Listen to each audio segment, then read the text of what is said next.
What it do, Moody? How's it going, brother? So Back again, back again. Pretty light on Percy's this week. You got anything? I mean, just a quick discussion. I mean, we're halfway through House of the Dragon. You see the most recent episode? Need to catch up. Yeah. Yeah. But again, I've heard they haven't missed really. No. This last episode, I'll give you the framework. It's Templeton. Mm-hmm. We're aware of Templeton because that's where Hugh Hammer. That's where his wife ran off to go stay with her brother. Yeah. And that's basically just the town that's right across the bay. Mm-hmm. And at the end of the wait, did you see episode 3 at Mhm. least? Okay, so we know at episode 3 that's not there. Yeah.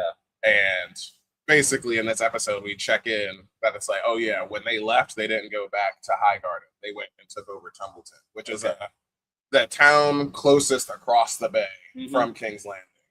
So basically Ormond Hightower, he's she's like, he's taunting me. Like, he wants me to rain dragon fire down on a town that's loyal to me because they're loyal to her. So he took over, and so it is called Templeton. But yeah, I mean, it was a very chill episode. I mean, I guess. Yeah, I mean, most of your budget went for the first 2 episodes. Yeah, exactly. So this is definitely the most chill. I mean, there's some obviously everything. Every scene is important. But it's Game of Thrones. Every scene is important. There's so much dialogue, intensive things that you never know what's going to carry over to the future. So that's the framework. We'll check it out later if we feel inclined to.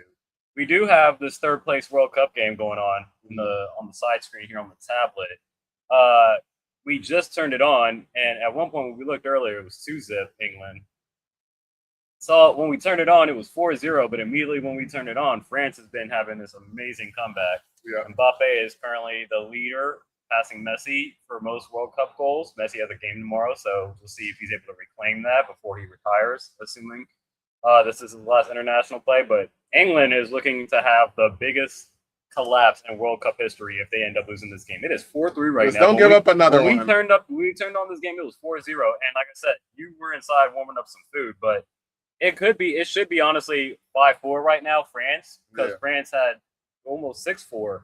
Because France has had so many more opportunities to score that they just missed on, but they've been so close. But we got this game on the side, but we got a lot of wrestling to get to. Let's start this episode. Yep. Doors opening. Step back to allow customers to exit. Into the crowd. How was the haze?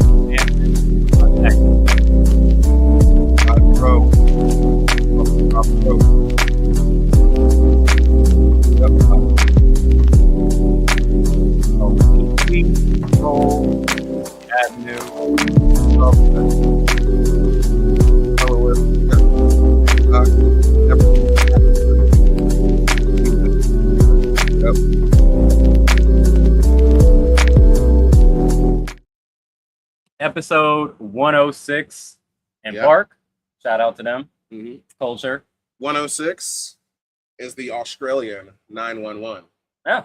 There you go. So there's your 106 fact. That's our first derail just because I had to find something. That was like the only thing. I was like, oh, that's interesting. This is what we're going to have to get into. We got to get into the weeds. And that's a good fun fact to know. Yeah. Especially if we're ever in Sydney, Perth, Canberra, any Western Australia in the Outback, call 106. Okay, so good to know. Good to know. Episode 106 of the Wrestling Re-Up podcast. We have a lot of wrestling to get through. I think a lot of mid-wrestling. Yeah, I think this is basically a wash week. Some entertaining stuff, but nothing to really write home about across all of the board. We'll get to, but we do have Saturday Night's main event starting in about an hour or so that will make predictions that obviously don't count to the overall prediction record, but we still go through the process. But let's get into the week of wrestling. Let's start off with the flagship. WWE's probably one of their biggest strengths that they have is whenever they put on a gauntlet match, that's always awesome. They have the best gauntlet matches. So with that was the backbone. Say better than Casino Royales and stuff that AEW does? I would say so. Okay. Yeah. Like even just a regular, that's how Kofi Mania started. Just the regular a gauntlet match and it runs like a fucking 45 minutes. They're just the best at that. But And this one, it was for the IC title, #1 contendership. And we had like a total of 5 separate matches or 6 separate matches, something like that. But you had Rusev, you had Ethan Page, you had Javon, you had Dragon Lee, and Chad Gable, Dominic. Yeah. So at least 5. That's at least 5 we just named. But either way, this is really a 2-for-1, but because it's the primo is really just the gauntlet match as a whole. But I decided to separate out the 2 things, individual primo, I guess you would call them that. But Chad Gable just winning. Shout out to him. Yep, shouts to Chad. Great match. And then the gauntlet match is great that they do is because it's always ends up being a showcase. It's a showcase for somebody, and this was the Javon showcase for sure. And giving him like going from bronze to silver in resilience, like fighting out of that accolade like twice until he doesn't give up and he just passes out. Yeah. But even in that, he defeats Dominic and Dragon Lee, which that might have been the highlight of the entire the Dragon Lee Javon part, and so he was on a tear until he wasn't. But great overall gauntlet match. Yeah, and shout out to Chad Gable for winning. He's got a SummerSlam Intercontinental match against Penta. Yeah. Does he pull it off? I think so. Early thoughts, sure. Because I think it's. I mean, you can say this is like full circle booking, because he was a heel and learned the error of his ways, and they respect each other now and they're on the same page. So it is a face versus face match. Maxine. Oh, Maxine came out and got her revenge against Chad. Maybe that would make sense because it's like those are both of my individual primo that I had split in 2, but you take me into the mids that Maxine turning on, or I guess more so. I mean, she turned last week, but Otis extra sauce. Otis thought it was just like like what happened? Like you're not fully turned. At least mind. But nah, man. Again, I think her closest comp is Stephanie turning on Vince back at aligning with Triple H back at Armageddon '99. Again, I said it last week. Like I think she has her being heel is going to be really fun and entertaining to see, and she's just going to pull it off super well. And again, I see a women's title, and possibly is it too much to say in the next year? Within the year, like she wins a women's world title. Oh, that I thought you had a IC title. No, I'm talking about world title. I mean, anything's possible. That's what one that you would say, sure, but I would say no. I would say no, but not in the next year. No. Okay, but just to go off of what you were saying, like maybe she cost Chad, and just to develop this Maxine heel character more with the vision. Maybe it's us because we know Braun Breaker should be going after the world heavyweight title. Yeah. So maybe you have power couple like Austin Theory is getting his push. You know what I'm saying? And then Maxine is just his valet. He could be going after the IC title. And, the way that you get after that is, like you said, you cost Chad or whatever. Yeah. She cost Chad. And it's like, oh, now we know Theory's coming after the IC title. So, but also. Her with Money in the Bank would be really fun. Oh, yeah. That's how she would win. Yeah. Sure. But, as far as like a booking right now, I don't see her being regularly booked into a world championship win right now. Like, in the next year. Yeah. For sure. But like you said, I mean, that's what Money in the Bank is for the pulling of a trigger, making a star, making a moment. So, and she cashed that in. And the women have a 100% success rate. At WrestleMania, that would be sick. Women have a 100% success rate on the cash-in. So. As a fact right now, we thought, I was about to say Trinity, real name, Naomi was going to be the first one to take that L. Thankfully, she did not. Yeah. But, apparently, like a lot of people online were really like this segment because they felt the emotion between Otis and Maxine. They also pointed out Otis is just keep getting hurt by these beautiful women. Whether it be Mandy Rose, arguably but the most beautiful woman on the roster at that point in time, because that would be Mandy Rose. Like as we talk about Maxine right now, is like I'm sure there was a third one that we're probably forgetting, but I mean, you're going with like the Beauty and the Beast aspect with him, and it works. And obviously, he's a very soft and nice person that it's very hard to see. He just shot wide just then. Francis shot wide. I said they've had at least 4 or 5 opportunities to blow England out coming back from 4, but we still got a lot of time left. We got 20 minutes left, or at least 10 minutes left of regular time, and they're going to put extra time. And as we've seen within Argentina and them basically being the cardiac kids, this World Cup, that the game ain't over until the game is over. But that is a tangent. Let's get back. I agree with you, mid. I'm really curious to see. Right now, again, it's funny to see with the vision and now aligning with Maxine that both Austin Theory and Braun Breaker are kind of the B-side of this faction, and it's really the face of it. It's like it's Maxine.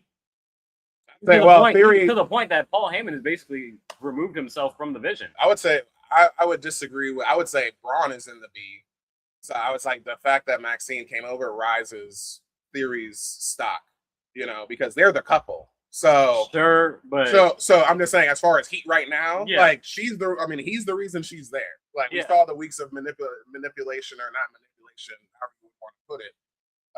But yeah, Braun, this is where it's like, hey, literally this time last year, we're sitting here like, hey, he's supposed to be. Clearly, this is going to him being a title. He was probably supposed to win it at WrestleMania if he wasn't hurt. That's what we was calling, or that's what I was calling at that point in time. Speaking of WrestleMania, we have pretty much a WrestleMania match that I'm really hyped up for. We're gonna talk about power ranking our SummerSlam All-In matches that we have officially listed so far, or at least predicting. But Seth and Roman have a contract signing, and obviously contract signings go with what contract signings. Surprising, I have a champion from this segment that I'll bring up later, but the verbal confrontation between Seth and Roman, especially knowing all of the history between them, is just A+. I have it at mid, standing on the line of Primo, but I think I have it in mid just for the fact is, fortunately SummerSlam is next, like 2 weeks from now, or at least a week away from now, considering where we're at in the week. But this probably might be it's fighting for number 1 in my power ranking. I have to marinate it through once we get to that segment, but I mean the history between them, and Seth is my guy, and Roman hasn't got a win. I'm gonna tell you right now, when we do make eventual predictions for SummerSlam in next week or two, I'm gonna go down with the ship. Okay. I'm picking Seth, even though I know Seth is probably gonna lose this match. But I love the verbal confrontation. And Roman and Seth both said some real stuff, but obviously they're good friends, but they're building great heat for this match. Yeah, sure they are. I'm still at where it's like, because we know them so well and because it's a cop-out match, just give me the match. So, like you said, with it being the one thing where I think that this segment might be better, because we are nuanced years, multiple decades of watching wrestling, is that this contract signing did not go the way most contract signings go, because nobody went through that table. Yeah. So that's where it was like, oh, okay, we're not doing that this time. But it was, a contract signing. The only thing that also I thought was kind of surprising was the fact that, we saw earlier in the day, slight transition here, we're still talking about it, but the Bloodline segment with Solo coming, I understand, I need to join the family and shit like that. I'd put that as a too. But my point is, where's the Bloodline at? I'm like, you got at least 3 loyal soldiers, what I'm saying, here on the show right now. Like Tywin Lannister said, it's dumb as hell. Tywin Lannister said to Jamie in season 1 of Game of Thrones, the lion doesn't concern himself with the opinions of sheep. And again, there's a certain level of Roman is like, bro, I got bigger stuff to worry about. Y'all got shit to. I got you on assignment, but at the end of the day, all I care about is the results of the assignment that I send you. Don't come back to me with daily updates of what's happening. If Solo's a problem, handle it, and then tell me that it's done, rather than giving me this is what's happening, and I have to insert myself into this situation. I hear you. No, that's dope. Great analogy. The Godfather. Roman's the Godfather. If I put you on a mission, and like you said, don't give me all these updates and shit. Nigga, it's a difference if I got my right-hand man, I'm using, security, top of security, Jacob. That's his job right now. He don't listen to either one of the Usos. So, nigga, you here on this show and you see me get my ass beat. You're standing outside the door effectively as an ass whooping has happened inside the house. That's where it doesn't make sense. But other than that, yeah, we're at a this is a six on the stove right now. I understand. Again, my height, my bias leads me to. I'll be happy when the match is happening. I'll be happy when the entrances start. I think goes to the same way. You have this as a shake. I probably have this bottom tier mid. Mm-hmm. Oba Femi and Brock, the build for this has been great. Oba definitely should be arrested. Yeah, they tried, but this should honestly be a champion. But this is the Dave Chappelle. The 5 to 10. I said the same thing in my head, but don't do that, nigga. That's 5 to 10. Yeah, but I was like, I actually looked it up because a Sultan and a cop is already like 10 years, depending on where you at. So I'm like, I said 4 counts, but like each impact, right? So that's a total of. He's looking at 80 years. He's looking at 80 years right now. Oh yeah. Because you got a double choke slam, a kick through the guy, and a lariat. And then throws one guy into the other 3 guys. So that's 8 hits. I mean, he threw the small guy first outside. Yeah, so that's one. Like, yeah. It was just crazy. Man. But, I mean, the build for it is great. Yeah, but I'm also, to your point with the Seth and Roman, I'm like, just get to the match, 4. bro. This is, Oba and Brock is a 4. Just get to the match already. But that might be a show stealer. It's going to definitely be high in my power ranking. There's the dagger right there. England just got there, scored their PK. It's 5-3. There's still time left. Sure. There's still time left. Fine. You are interested in this Lyra and Bailey at Saturday night's main event tonight. I'm not interested. However, because I know I've been shitting on it. This is the peak of what it has been up until this point. Okay. Just because, like we've been saying, what I can't stand is like when you give me a character and you're banging that character up against the wall with Lyra, right? We know she's Bird Girl, and we've been going into this tag team dynamic because we want to put her over, as you're saying. So, yeah, take the blue fucking makeup off. Give her some saggy eyes. Give her distressed. Yeah, give her the fucking. Even though we know it's from H&M, distressed like sweater. Like she looks like she's been sleeping in a closet or something. Like, I like that segment of like I like that. If she was, I don't know, maybe that's too much. I was gonna say maybe if she turned as this character, I would have been like more on the hook. But like that was just more of a regular turn. But I'm like, all right, at least you gave me a different look for Lyra. I still got Bailey winning right now because we're gonna continue until, like you said, Lyra is over. Yeah. So now, if I'm interested, by the time that this is over, we'll see. I do not have high hopes on that still, but with the slight character change, I'm like, all right, you're doing something to give me faith that we're not like leaving her out to dry. You know what I'm saying? But I'm not high on the overall like. I'm intrigued by this, but this is just me kind of fantasy booking in my head, especially with a lot of the social media posts that Mercedes Monet has been posting as far as in regards to Bailey. And I'm like, are we coming up to like an AJ Styles kind of like, maybe she might win tonight, but you run it back at SummerSlam, career on the line, and SummerSlam might be Bailey's last match, and she makes an appearance. Obviously, I doubt it because like they're probably gonna have some type of the non-compete for however many months. Yeah, it's only if for whatever reason they don't give Bailey a non-compete, which I highly doubt. No, of course. She's getting Bailey. Seems like this might be Bailey's last hurrah. We were just talking about last week. I said that Bailey was natty, and you were like, "Nah, dog." And now we sitting here talking about she ain't even about to be in the WWE, possibly. I think it's more in the lines of Seth Rollins, where me with Seth was like, bro, go to New Japan. Like at this point, if you're not getting what you're getting, like you're way too good, to not be in the forefront of this division. Yeah. So that's where I'm like, Bailey has been at the back for like which WrestleMania was that when she beat EO? 3 years ago? 2 years ago. 2 years ago? No, she was out last year. So, 3 years ago. 3 years ago. Yeah. So, that was the moment. Because she's been on effectively back burner since then. I mean, post, her title run with that win. And it's like, it's hard to, I don't know how you dig that character of Bailey up, like, put her in the main event outside of just being like, oh, she's a 4 horsewoman, Money in the Bank. Well, obviously. Yeah. But yeah, sure. But once again, I mean, in the booking sense, Yeah. you know, like we were usually talking about. But yeah. Anything else you want to speak on for the flagship? The last bit, just reminding us that obviously Liv is still the champion and Io is the contender. She is queen of the ring, so we had to get the Judgment Day girls beating her down.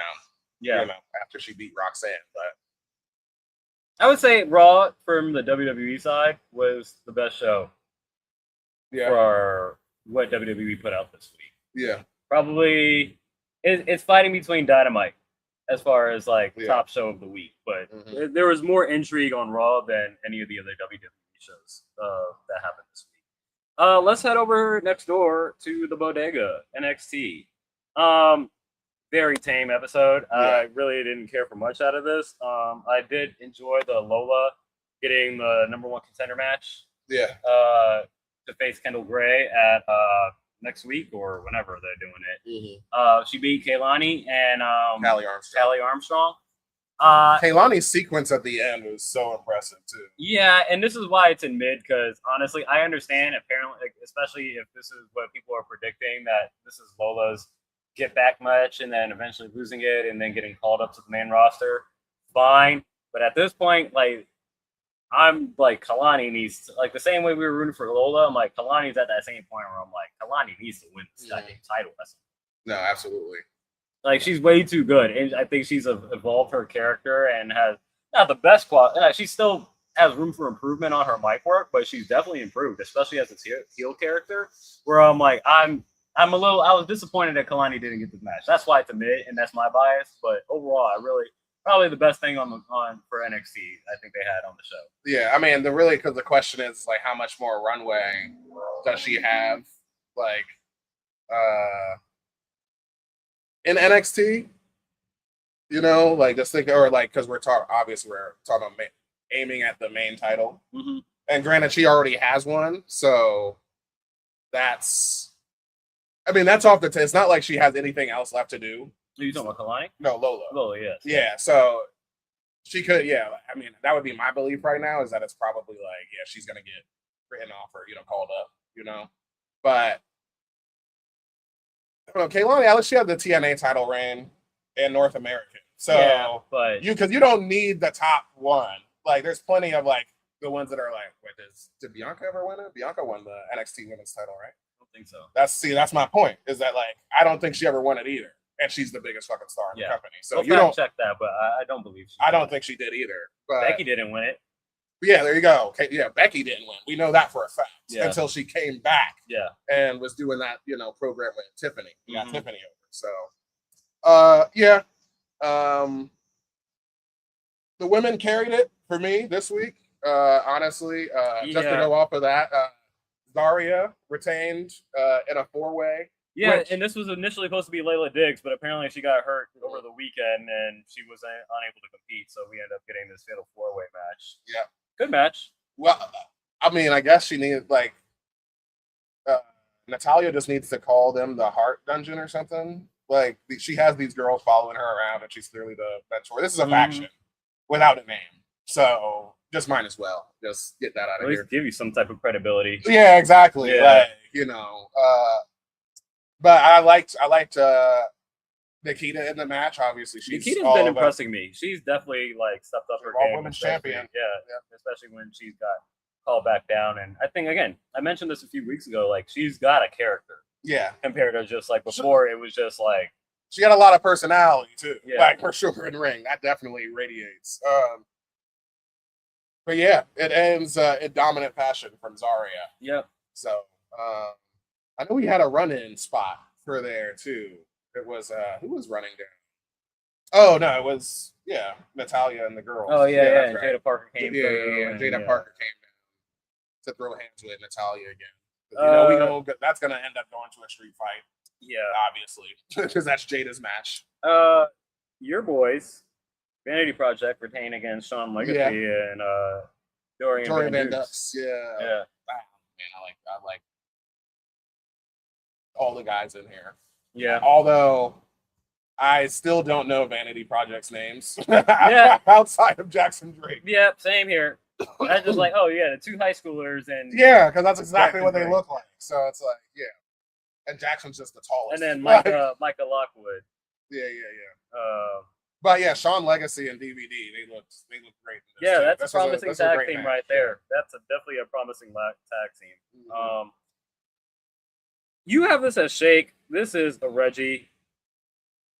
Shallow Hill is the fog. I did not like. It was a question. I didn't like any of this segment. Yeah, This segment was terrible. This is honestly unofficial champion. What was it, Half Baked, when he was there talking about like I have an addiction to weed, and he was like, "Boo! Get this man off the stage!" Like this whole segment, I was just like, again, Charlotte Hill doesn't do it for me, but then to stomp on the tooth and you might have taken my. I don't need my tooth to have my smile. Like, shut up! This whole segment was just. I will say, it was the second that, like, because like you said, it was already like just the fact that we got Tristan Angels out there. He's like having his victory speech or whatever. Yeah. Like, just invoking as much like old school William Regal. Yeah. Like, you know, that posh British. I'm like, okay, this is fine. And then the tooth, I'm like, oh, this is the second that Shiloh Hill comes on the screen. I'm just like, yeah, like it doesn't work, bro. It just personally for me, it just misses every time. Yeah. And that's why I put it as a question, because he says the fog is coming. So I'm like, okay, is this like a new character of Shiloh? Like, you know, there's Jeff Hardy in TNA, there's Willow. Like, Willow is his psychopath sense. So it's like, maybe that's like, you know, his. It could be like Fiend, you know, basically, like the Fiend or something like that. Yeah. So with I don't care enough. Yeah, but, I mean, yeah, the Shiloh Hill character right now. It's like, I mean, but that's all my booking in my head, where I'm like, that could be interesting, whatever this fog character is. But what he's shown me has given me, Jesus Christ, defense does not exist in this game.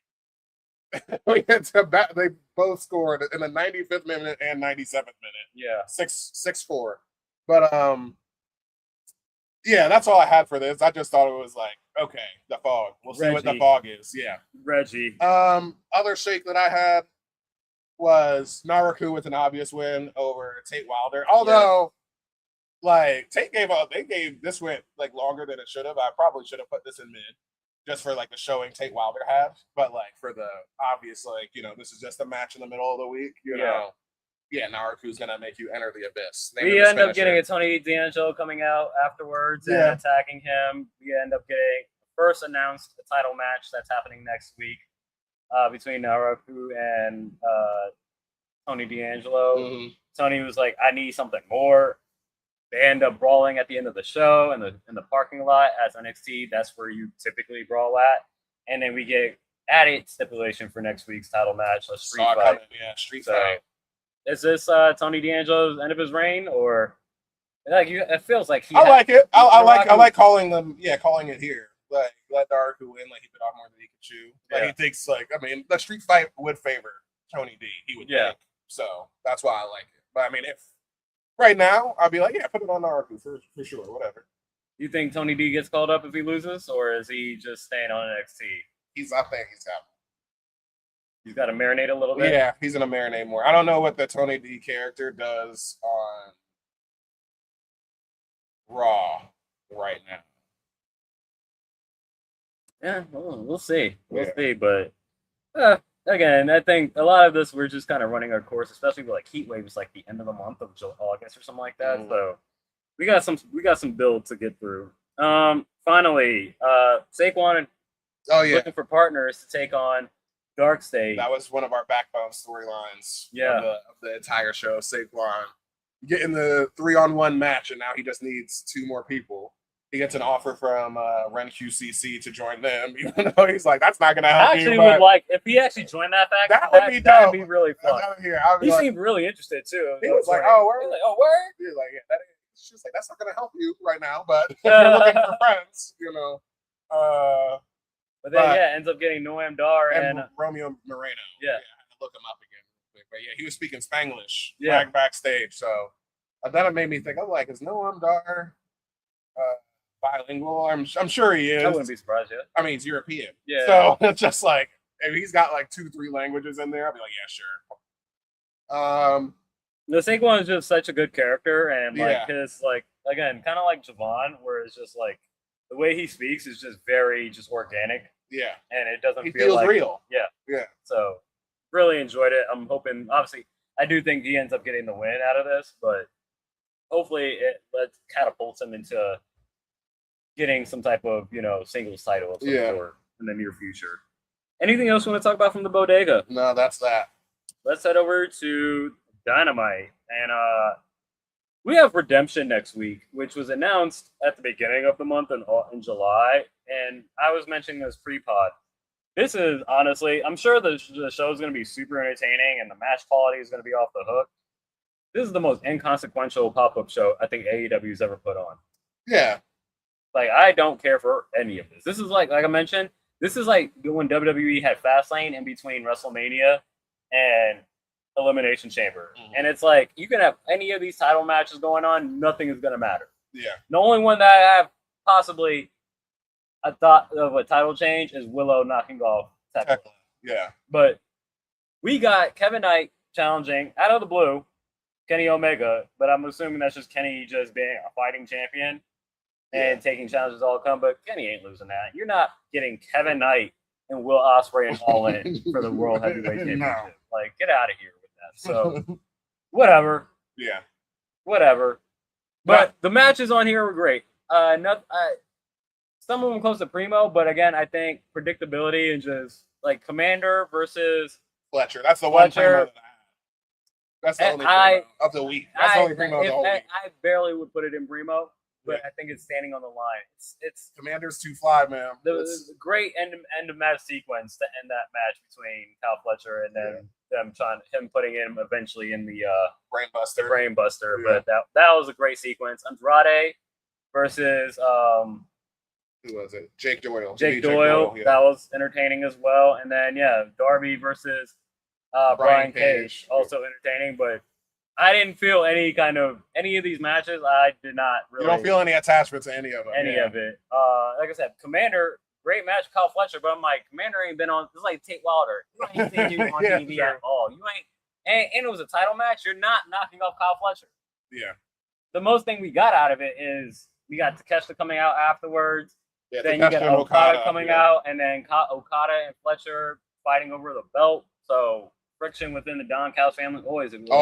So they're too good of wrestlers to not be targeting each other. Yeah, like the guys at the top of that. So that was probably the more intriguing. And then obviously we have the women's match at the end of it. That's my top bid. Is the main event. Yeah, the Willow, High-End, and Maya World versus the Divine Dominion and Mercedes Moné, and obviously Divine Dominion and Mercedes Moné get the dub. Still entertaining match, but I'm not. None of this was. It was a. This is the most mid that it gets for AEW. Predictable card. At its in totality. Yeah. Just to run through, we did cover the only other mid that I had was a Copen Cage. Yeah, that was because that was also a retention. That was but again, you got the B side of Danny and you didn't even get Claudio in there, so and Pac wasn't around at all. He wasn't even backstage in that segment with. I would put that as a high mid is the Moxley conversing with Will Ospreay backstage. Moxley has been killing it. And again, don't know where Mox is as far as the heel face scale, but it leans more heel, and he's trying to get Will Ospreay to basically by any means necessary, you got to do what you got to do, and you might try to play it clean. He came out during Kenny's celebration and was talking about the cleaner is back, and there's that in the third, but it feels all built up for Ospreay to basically, like I said, I mentioned this last week, pulling Austin, turning, and at WrestleMania 17, and kind of fully aligning with the dark side. So to echo that point, or add to your point, I interpret when the tagline that Moxley was saying to him was, you got to pull the trigger no matter who it is. Yeah. I interpret that to Ospreay's ears as, I'll call the ending of the match right now. You were talking about if Moxley's going to turn or something like that. Yeah. That match is ending due to this segment. It's going to end with a Tiger Driver. That's what that is. Okay. That's his ult that, you know, he when he first came into AEW and he was facing, he had the match with Daniel Bryan, and he, like, you know, legit hurt him, and, you know, surgically repaired neck, all this stuff. Yeah. And Daniel Bryan, then we had to build Daniel Bryan all the way back up before he won the title. He became afraid to use the Tiger Driver. The last time he used the Tiger Driver was against MJF in the international, you know, championship series or whatever, you know, when they were going back and forth.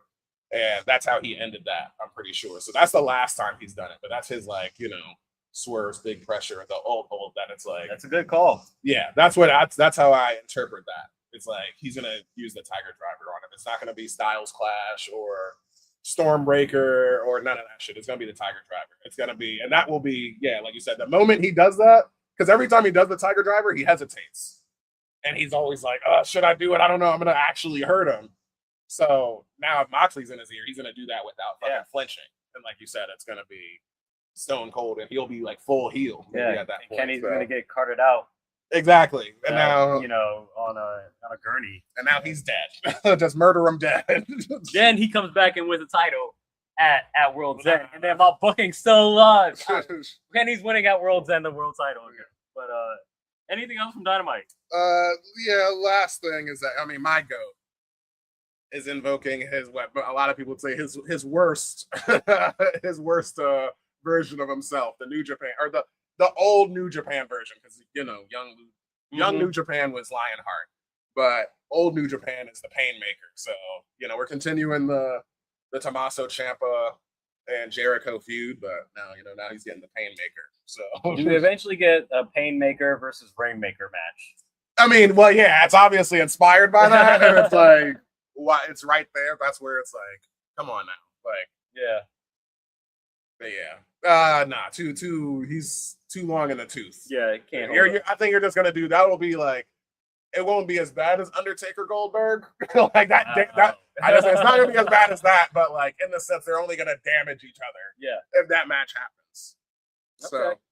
So, but yeah, that's it for Dynamite. No, you got Bro Dito versus whoever. That's what I did. I was gonna skip it, honestly. Okay. But I don't even remember the guys' names. We didn't. I don't know. Got off the line with the streets. We never heard of you. Basically, yeah. Bro Diva, they beat somebody. Okay. It is what it is. That's it for the coffee shop. Let's head over to the gallery for the Book of Wrestling.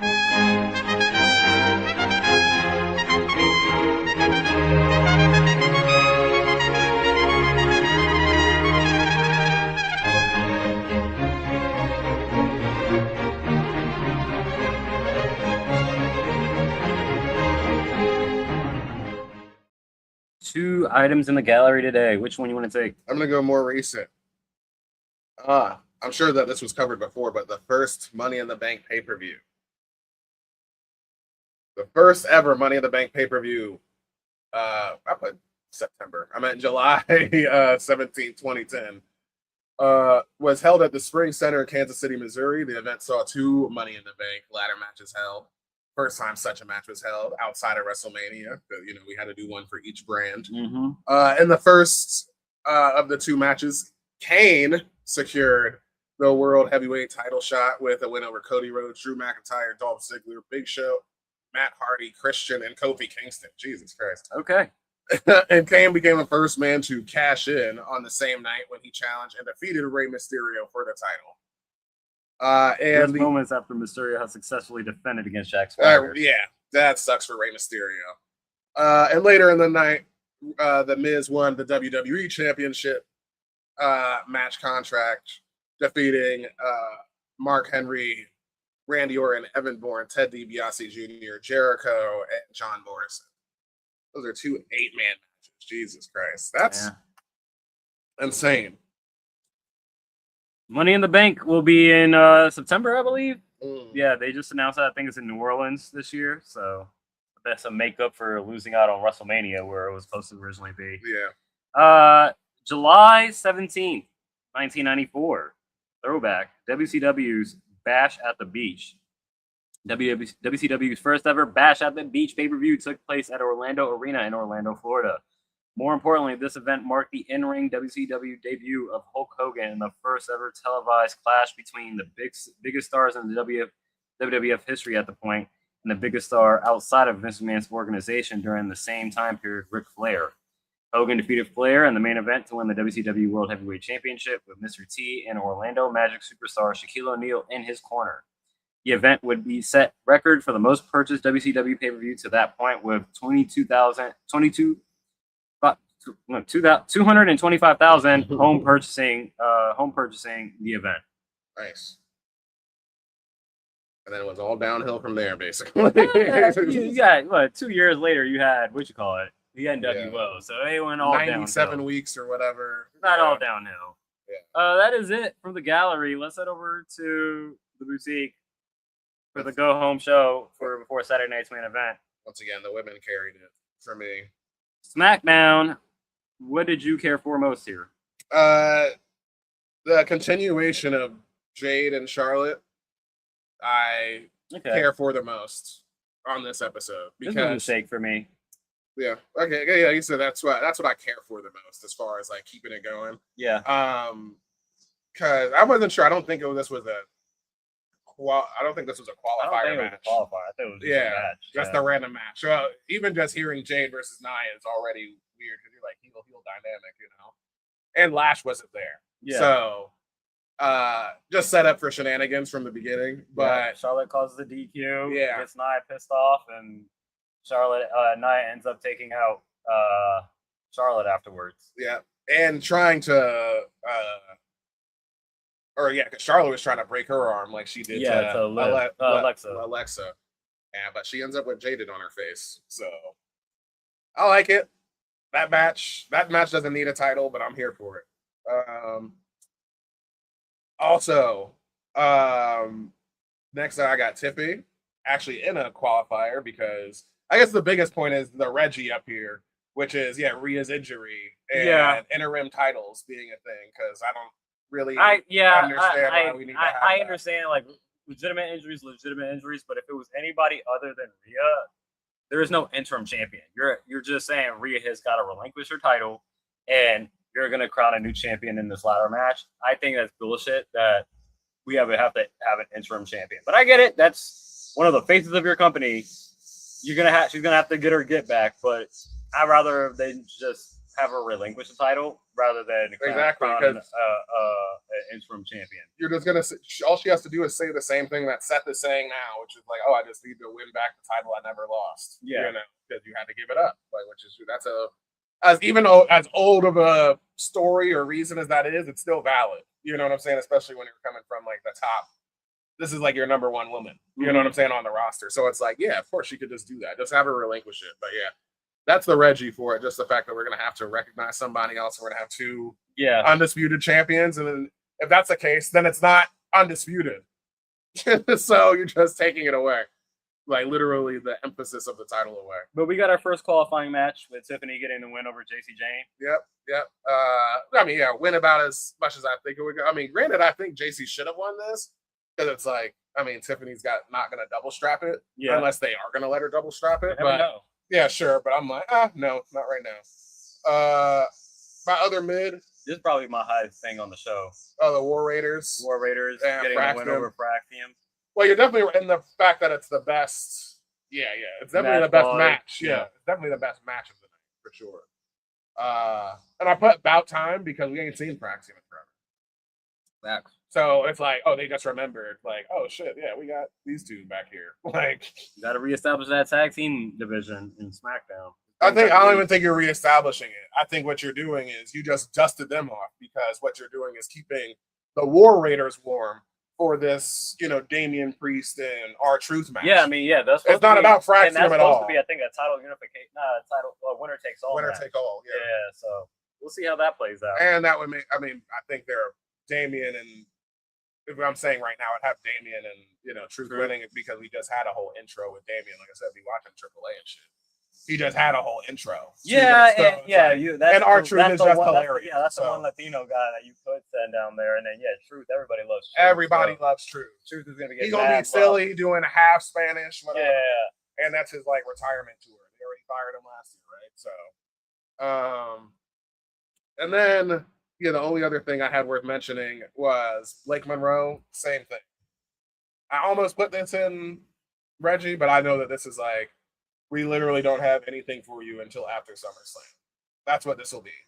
Yeah, you can say that. It's also, again, she's what I'm intrigued by with Blake is that she's not coming after one specific person. She's coming at everyone. Oh, whether it be fine. Julia, whether it be Kiana, whether it be Candice. Now, those three are lower on the card relative to like the Jades and that's the U.S. title division and whatnot. Yeah. But hey, I like the fact that like, hey, I'm here solo. I'm here solo dolo. I'm not here to make friends. I'm here like CM Punk. I'm here to win titles and make money. That's fine if you weren't brand new, because I understand like the logic of what you're saying with that, sure. But it's like, bitch, you just got here. Like, you about to get jumped. Like, you know what I'm saying? Like, what? Like the day that she shows up and like has her like interview backstage with Kathy or something. Like, why are not all of these other women backstage just beating the shit out of you? Like, fair point. So, like I said, the only reason that it's like, if I see it again, it's going in Reggie, because it's like, you could have at least skipped a week or something. I don't know, or because next time I see her, it better be in like, if not a match, then at least I need you face to face with Tiffany or something, like in a backstage segment. Like I need you like doing something. Does like end up because this is not a story for this ladder match. Maybe, sure. And winning the title. No, she doesn't win the title. No, you're not trying to put a rock down her. Hey, am I trying to? Sure, but do I think she's enough of a defined character to hold the undisputed title? No. It's not about. It's not about the person. But I think it's not about the person. It's about the connection that you have. The way I would imagine it and picture it is that like it's just like the unlikely contender winning it. You know what I'm saying? Like that she just got here. You can do that from a baby brand face. new and all that stuff. You have no equity built on the main roster, but then all of a sudden you just somehow work your way into, a world title match, ladder match, and then you end up being the champion. And then her versus Rhea, and then you always talk about you want, Rhea's beating her ass. Yeah, but it also gives opportunity for Blake to really show that aggressive side that she was showing in AEW, where hey, maybe she might be busting. I'm not saying I wouldn't want to see that. I'm just saying that it ain't happening.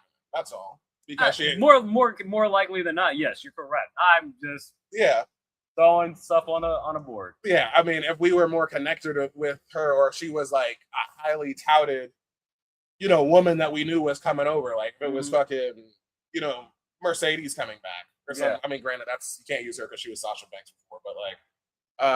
Who's the biggest woman in fucking AEW that's a non-WWE? Willow? I need somebody bigger than that. It's fine. Either way. Talking about size big or just no, like big as far as like Tony, known. I guess Tony's former WWE. Tekla. Yeah. See, the WWE crowd ain't gonna know who that is. So that's what I'm saying. It's got to be like a Cody. Like, I mean, granted, former WWE, but like that level of. Oh, we heard about it. It would be Ospreay. Like if Ospreay showed up in WWE right now, yeah, I would strap the rocket to his ass and I wouldn't have a problem putting the title on. But that is a very unique threading of a needle, you know. Agreed. I wouldn't be surprised, but I would be surprised, but not like I'm like I said, I lean more to where you're saying that it's probably not gonna happen, but I would also say you could do that if WWE really believes in Blake being the next hot blonde, that you can have it. Yeah, like I said, because you're not going to give, most likely or not, you're not two-strapping Tiffany. Yeah, you're not doing that. Who else is going to be in this contenders? Like maybe Charlotte, but she is beefing with Jade. Yeah, possibly Nia. I think Charlotte right now. Maybe like who knows? Yeah. I don't know. We still have a ways to go to see who qualifies for this. It ain't Jordan Grace. We ain't seen her in forever. We know that. I mean, she's been on main event, but yeah, that is actually very surprising that like Jordan Grace ain't her not been on television. So, how do you feel about? Oh, go ahead. I was gonna say it would be easier to picture that if she was a face. Unlikely contender, yada yada. That's a Cinderella story. You know what I'm saying? Versus like, a heel. Getting the rocket strapped to you. I got a picture like, this is you manipulating something backstage or like because obviously you're gonna steal the win, like in ring. Somebody else is gonna do the finish and you're gonna do it. But I mean, as far as like even getting there, like you manipulated something to even get in that position. Yeah. You know what I'm saying? But yeah, it'd be easier if she was a face, but it's fine. How do you feel about the main event on this show? Which was that we didn't we had an added stipulation earlier in the night that was called out by Adam Pearce that based off the winner of tonight's match between the tag team match between Cody and Punk versus Gunther and Sammy. If Gunther and Sammy win this match tonight, they are put into the CM Punk and Cody Rhodes match, and it's a fatal 4-way. How do you feel about that? And then later on the night, we also get Gunther versus Cody 1-on-1 that ended up in a DQ. Yeah, that match is not going to go. I mean, with knowing, that is like the main event of SmackDown. So it's not about the actual, main event of that episode because it's all one story, right? So, like, as far as the story goes, it's an interesting thing to do. Like, as far as like we ain't had a fatal 4-way for the title in a bit, and it feels serious. All of them are serious contenders, so it's not like it's anything to sneeze at, It would be a great get back if Sammy was to win that, especially after a 9-day title reign. It's like I'd be all three y'all motherfuckers. Yeah. And so interesting, but if anything, like similar to like a Tony Khan booking, it's like, well, why are we giving the stipulation unless we're gonna do it right? I mean, I guess because you would spin that out, they lose, and you spin it until like would be is that like you shouldn't need to have a fatal 4-way if you got Cody and Punk, and that's it. Yeah, but so it ends. So we're getting Cody and Punk straight up, and then this is just another Sammy run in, a Sammy interference spot, possibly. Yeah. So we'll see. It would make more sense for Sammy to interfere than Gunther. He's the better actor anyway. All emotional and shit. We talking about interfere. Like in the SummerSlam match. I'm already assuming. I'm assuming that they lost. Yeah. And then it's a Sammy interference, like in that match. Yeah. So, and I was just wondering. And then again, we're also gearing up possibly to a Nick Aldis Gunther. Yeah, Nick Aldis Gunther. Maybe that's what it is. So who knows? We'll get our predictions right now. Yeah. Let's head over to the Saturday night's main event in Madison Square Garden predictions. And after this, we'll get into our power rankings because then we'll actually establish what possibly the SummerSlam card would look like. Yeah. But let's get into the SummerSlam Saturday night's main event predictions. This is Saturday night's main event. Well, what's that? 55? XLB? 40. Oh, 55, yeah. Yeah, well, 50, no, it's 50. It'd be 40, 45. That's 45. Okay, 40, yeah, you're right. My bad. 4 matches on the card. I'll double check just in case that something didn't come up. Oh, no, okay, there's a Laredo Kid versus Trick Williams is a pre-show match. Oh, okay. But we're counting that. Anyways, no disqualification match. Danhausen, JD McDonough. With it being a no DQ, I'd probably go JD, just because I think he is undefeated still. Danhausen, I'm like, he's got to lose at some point. But no DQ just means Dominic's there. Yeah. To me. You know what I'm saying? So I'm like, all it takes is one curse, bro. Oh, of course. And that's why I'm going. He's been cursed to hell this entire time. Yeah. And maybe he can get. I mean, it's funny because they're on different shows. So Danhausen's on SmackDown. I guess, yeah. Yeah, he's on SmackDown. So it's interesting that they just even have this dynamic. He's got Brock Lesnar. Yeah, exactly. Yeah. That's crazy to say that Danhausen and Brock Lesnar are on the same. Superstar of the year. I told you. Like, he can do whatever the fuck he wants. Nominated. Yeah. Yeah. But yeah, I'm going. I'm going Danhausen. Actually, he's way too hot to let JD McDonough get the win on this. Well, I mean, it would be. That's the only way we're going to continue. That's why I bring up if they're going to continue it, then it's like, yeah, JD would win. But they're on different shows, so it's like, who you gonna annoy? Who's another good comedy person besides JD? Like Danhausen can interact with. Who's the person on SmackDown? Fucking Kit Wilson and The Miz. Yeah, so, yeah. No, he's been doing that. I know they're fucking brainwashed or whatever. Trick Williams would be really good, especially with Yachty. him cursing. And then Natty would be funny. Trick has been leaning more into the heel, especially with this feud with Mello. That it's like, hey, Trick and Yachty interacting with Danhausen, gold. Yeah, gold. But we'll see what happens. But I got Danhausen. I got it. Especially you got to consider Saturday night's main event is it's not on NBC like it used to be. Now it's on Peacock, but still it's broadly available. Yeah. So you're trying to get the general audience that might tune in because it's Saturday night. You gotta go with your leads. Mm-hmm. And Danhausen is way more popping than JD McDonough at that and giving him the win. Speaking of leads, though, I might have to counter my point though. Women's tag team title match: Paige and Bree versus Fatal Influence. Fatal Influence, is that why you're saying that? Yeah, because I mean they haven't. Paige and Bree. First of all, it's supposed to be the Bella Twins that are the tag team titles. I mean, at least that would make more sense. This is a clear stand-in. Does Nikki come in and finally turn on Paige? That's what you've been saying the entire time. You've been saying that. I don't know, maybe, but I'm gonna. It's funny because there's not many. They haven't been doing. There's not many title changes on Saturday night's main event in general. True. So, yeah, you're right about that. Reminded me of that. That shit don't be happening. I'm gonna go Fatal Influence. Fatal, I think I'm gonna believe my booking. If there was any title that would change, it's gonna be one of the women's mid card titles. And I'm gonna believe my booking. It's more of, again, you're putting your stars on the front. Yeah, Fatal Influence wins the titles, but it's because Nikki comes through and takes out Paige. Oh yeah, I mean they're not gonna have any. I mean they're a heel group anyway. Like I can see JC. Is JC busy tonight? No. So she's escorting them anyway. Yeah. And or actually she might get thrown out by the ref, but then you get Nikki to come through, and then you hit Twin Magic, even though clearly they look different. But either way, you basically get, because the Bellas are better as heels than faces. Or maybe that's exactly why they retain, is because it's just the typical she was the only reason she's not the champion is because she actually got legit hurt. And it was what? Yeah. She didn't break her ankle. She just tweaked it, right? And she couldn't walk on it. It wasn't something super serious. It was at WrestleMania. It's been 4 months. Exactly. Yeah. So she's healthy now. So my point is yeah, you would hope so. I'm assuming. She comes in and just runs off. JC's doing the typical interference spot that looks like they're about to win. Oh, Nikki's here now. Beat up JC. That's the distraction for the retention. Okay, but so you're going with Paige and Bree retaining?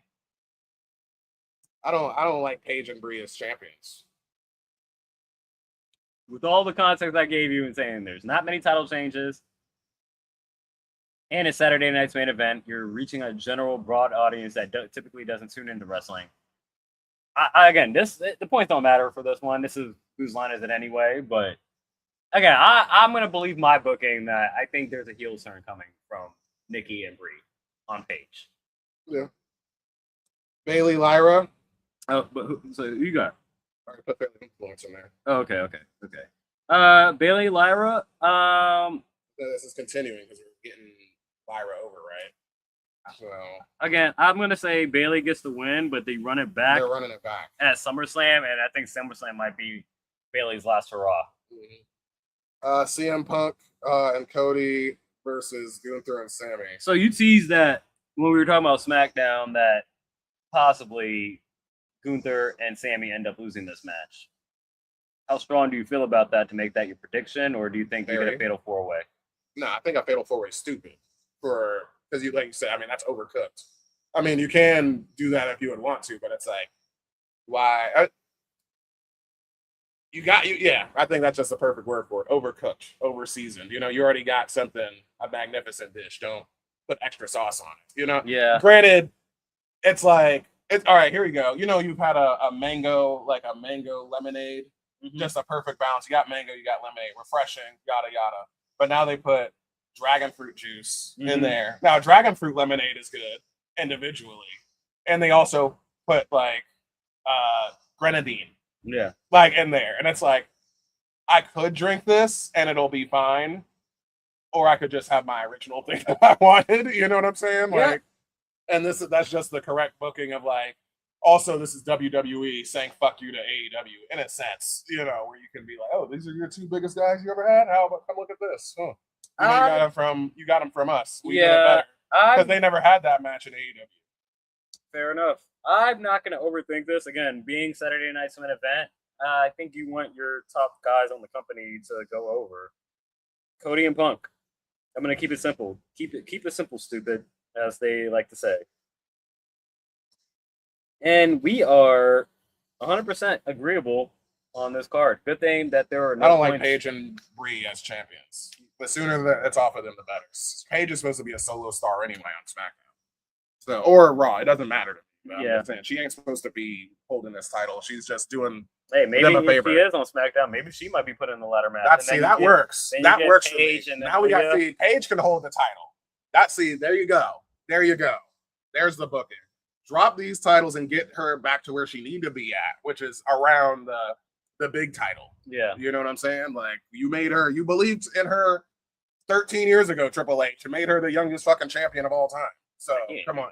No, but still, Triple H got pulled back then. So, sure. And we've been, who his favorites are. Yeah. We know who they are. She's one of them. So, yeah, good luck to her. That's where she needed to be at. Put Paige around the fucking title anyway. That's our Saturday Night's main event predictions. Now, quickly, let's power rank SummerSlam and All In. Shit, let me look at these matches. Let's just go with our top 5. So we know SummerSlam. We have Oba, Brock, Hell in a Cell, Cody. Especially if we go with our correct booking on Saturday Night's main event, Cody versus Punk. We have Roman, Seth. We have Penta and Chad, Io. And Liv, for the World Heavyweight Women's Heavyweight Championship. On the other side, we are assuming we have Kenny and Will. Sure. We have possibly either Tekla or Willow versus Mercedes. We want to start 1 or 5. Yeah, we only got. Yeah, those are the only 2 matches that are up there right now. Yeah, what do you want to start off? 1 or 5? Oh, 1. 1's easier. Your top match and your power ranking.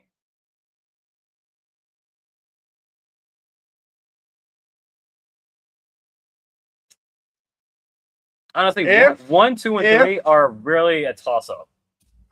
Yeah, because I say Will at Omega. Where I'm sitting here thinking, I'm like, I don't know if you could.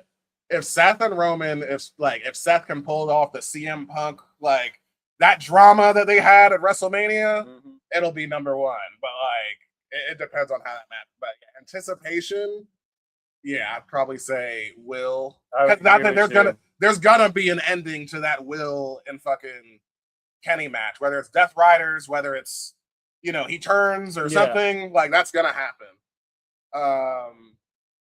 And very similarly, I could say that there's not almost like it's not going to be a turn, or it's going to be because it's been, 12, 13 years in the making. This is the culmination point because we're not going to be able to get it at Mania. So this is the huge nut we've been waiting to bust for these two. So they're going to leave it all out there. You know what I mean? It's just, how is it going to look? I agree with you. I think that is, again, I would have it that has the slight edge, just the unpredictability of how that match might turn out. I definitely do think I favor Will Ospreay winning that match, if you ask me today. Yeah. But the way Will Ospreay wins that match is very intriguing. And I think that's easily the number 1. And my number 2, I think it's Seth and Roman. I think build relationship history between them, though I think it's a peg down below between Will and Kenny, just for the fact that I was like, I'm going down with the ship. I'll tell you that right now. I'm picking Seth to win this match. No, I believe Seth will lose this match. Because Roman's got to get his dub to feel, he's reached his, pinnacle of pinnacles, and he's basically taken out everybody in his path. So again, I'm gonna go down with the ship. I'll pick Seth, and then for that same reason, I think predictability, Brock and Oba is 3 because I believe Brock is definitely losing this match. Yeah. And you're getting the new next big thing in Oba Femi. Yeah, and then you're gonna have that because I mean Oba's gonna call his shot like directly after SummerSlam, and then you gotta have the bloodline, just stretch it out until Mania or something. Maybe he has to win the Royal Rumble, but he's gonna be screwed out of that title shot. So, are we agree on our top 3? Yeah. Okay. I had it in that order. What do you put on 4 and 5? Like That's you why got I'm bringing up Mercedes SummerSlam right and now. Again. her defense or her challenge for the world title, or No, you got Chad Gable possibly pulling up a possible upset, and he's at home because it's in Minneapolis. He's in Minnesota too. So it's like, that might be happening. If you want to predict what matches, because we don't have a full card for AEW, but again, with the tease that we got, are we getting Okada and Kyle Fletcher for unification? Oh yeah, and like we're thinking they're gonna do TLC also. Like we ain't seen FTR, but FTR, Bucks, and Cage and Cope. Is it FTR or is it going to be the Dogs? Or the dog. Thank you, the Dogs. That's what I was trying to say. Okay. Thank you.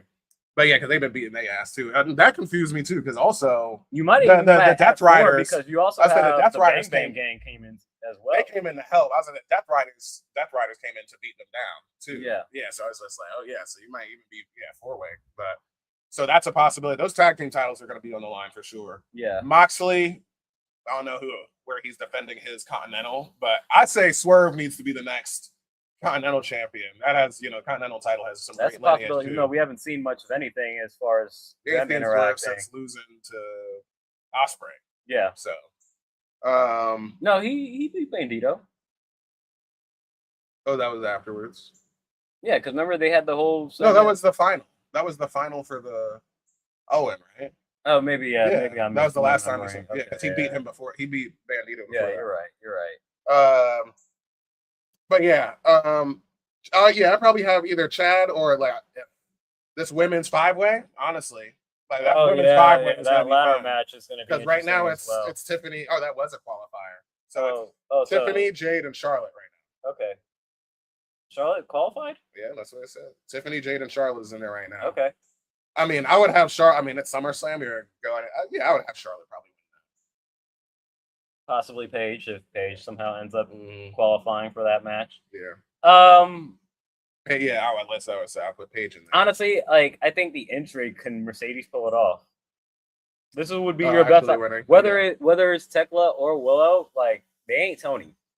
Yeah. No offense to my birthday. That's why it's a mistake. No offense to my birthday says, but you ain't Tony, so it's like he should have got that off. Can Mercedes finally pull it off? You lost all your belts. Can you finally get the gold that eluded you your entire AEW career? So I put that probably at 4.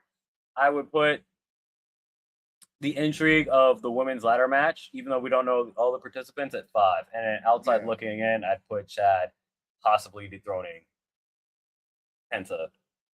I would have the girls' ladder match at 4, and then probably Mercedes at 5. Oh, surprise! Well, because it's once again similar to like,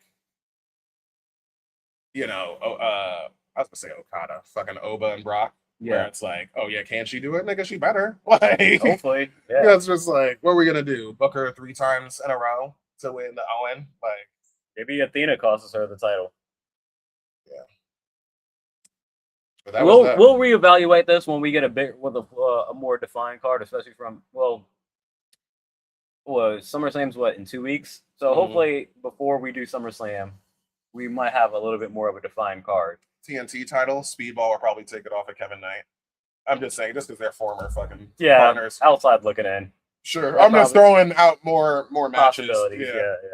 But that is it for episode 106. Of the Wrestling Rehab podcast. And I would like to remind our people to follow us here. Call 106 if you're in Australia and you need help, an emergency situation, having a heart attack or anything. That's the emergency number. Yep. Follow us here every weekend. Subscribe.